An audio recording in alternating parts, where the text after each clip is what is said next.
Former President Donald Trump found himself on a road back to the White House last week after winning the 2024 election against Vice President Kamala Harris. With Trump now president-elect, the Northwestern community described their reactions to the election's results. A collective sadness, like being a Black woman and like also being a college student. I still am very disappointed in the decision that our country has made.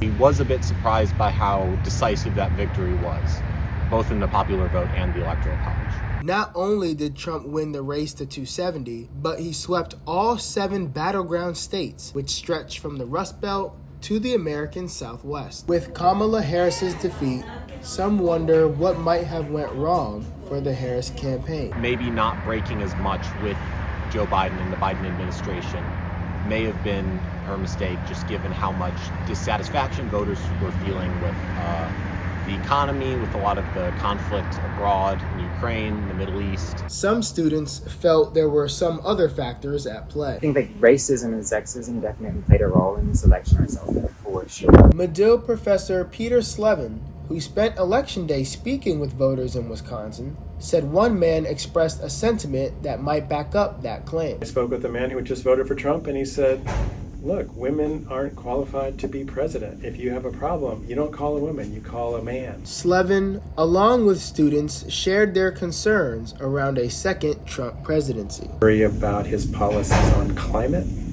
I worry about his disinterest in alliances, including the NATO alliance. I worry that he will pull the plug on Ukraine. And when he says he will deport millions of people living in this country, I wonder how on earth that's going to happen and what it will mean to the economy, an economy that depends on undocumented workers in so many different sectors. Trump is going to manage to break down more of our systems of democracy so that he has less checks to his power. Him turning our government into an authoritarian system. President-elect Donald Trump is set to take office January 20th, when he will serve his second term.